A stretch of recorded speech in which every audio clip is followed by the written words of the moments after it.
Inamin na ni Bato, opo, inamin na ni Bato na sa kanyang opisina nang galing itong kumakalat na resolusyon di umano ng Senado, bagamat ito ay hindi pa pirmado ng sinubang senador. Ano ba itong nilalaman itong resolusyon na ito? Ito po ay resolusyon para i-dismiss ang complaint for impeachment laban kay Bibi Sara Duterte. Ngayon ay marami po ang tumutulig sa dito ng mga legal minds. Ika nga, isa sa aking napanood ay si Attorney Nery Colmenares at saka itong marami pang iba diyan sa hanay ng prosecution.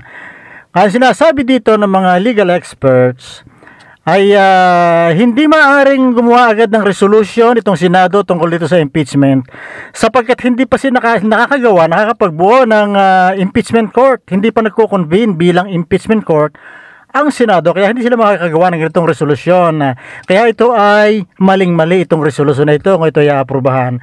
Mukhang sa aking tingin, ito naman ay nabasa rin natin mga komentary, mukhang sa mga Senado ng mga nakalipas sa ngayon ay mukhang pinakamahina yata itong ating kasalukuyang pamunuan ng Senado. Mukhang hindi sila nagre-review, yan ang ating tingin dyan. Hindi nagre-review ng batas kasi nga sablay na sablay ito. At makikita naman nga sa konstitusyon na hindi na nakalagay talaga doon ay magko-convene at higit sa lahat dyan, pag naipasa ay trial shall proceed forthwith. Pero ano bang ginawa ng presidente ng Senado na si Chis Escudero? Nagpatumpik-tumpik. Ipinasa ito ng lower house noong February 5, lumipas ng March, April, May, June, 4 na buwan na po lumipas, hindi pa rin nag-uumpisan sa Senado, hindi man lang sila nagko-convene. At lahat na nangyayaring ito, bagamat kinakailan ni Senate President SP Escudero na mukhang hindi rin nag-review ng constitutional law, albagat sinasabi niya hindi raw nakikinabang dito sino man, lalo na si Sara Duterte, ay mukha namang hindi yun ang totoo sapagkat ramdam na ramdam mo on the ground na si Sara Duterte nakikinabang dito sa pagtumpik-tumpik ni Escudero. Yan. Okay, so mukhang talagang medyo mahina talaga. Talaga sablay itong kasalukuyan nating Senado. At saka yung 28th Congress ay mukhang 28th Senate, 28th Congress, ano may tawag natin dyan? Kasi ito 19th Congress, susunod yung 28th Congress. Ay mukhang ganun pa rin kasi ang mga komposisyon naman napadagdag dyan ganun pa rin ang komposisyon, ano? May magbabalikan, may napadagdag na mukha naman kanilang mga credentials ay questionable, ano? So yan po ang tingnan natin kung ano ba mangyayari dito, pero sa tingin ko talaga sablay na sablay, ano? At mukhang nagmukhang kindergarten pupils itong mga senador ngayon. Ay magtataka pa ba tayo? Sino ba mga Nadia?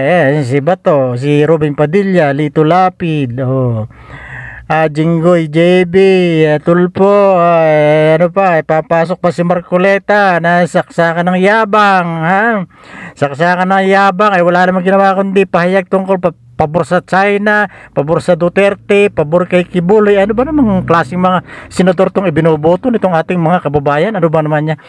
Pinalusot yung mga pro-China, pro-Duterte, pro-Pogo. Ano ba namang klaseng mga butante natin to, por Diyos por Santo?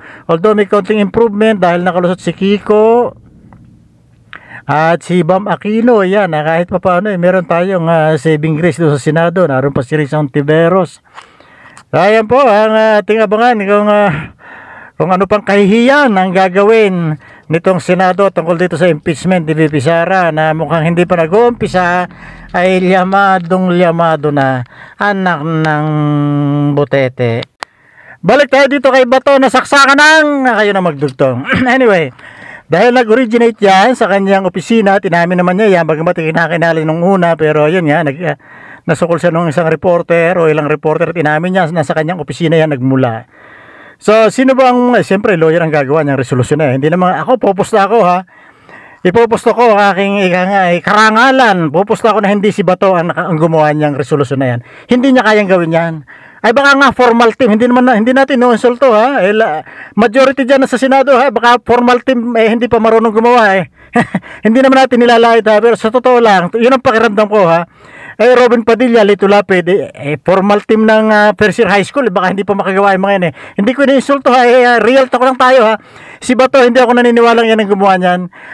Pero lawyer man ang gumawa niya, sablay pa rin. Sino ba ang mga lawyer na posibleng gumawa yan?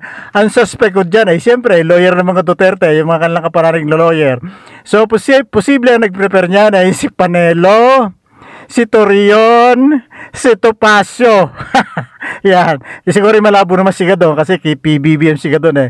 So yan ang posibleng mga lawyer sa likod ng ano yan, ng resolusyon ni Bato. O baka may kasama rin na lawyer si Bato siguro sa kanyang opisina. Nako mga lawyer kahiya-hiya itong pinagagawa nyo ito. Nakakahiya itong ginawa nyo ito na resolusyon. Kaya ng teteng, mag-review kayo ng constitutional law. Hindi naman ako expert yan pero talagang sablay na sablay itong ginagawa. Nakakahiya. Talagang sa experience ko, ako 62 years old na, magsi-62 na ako.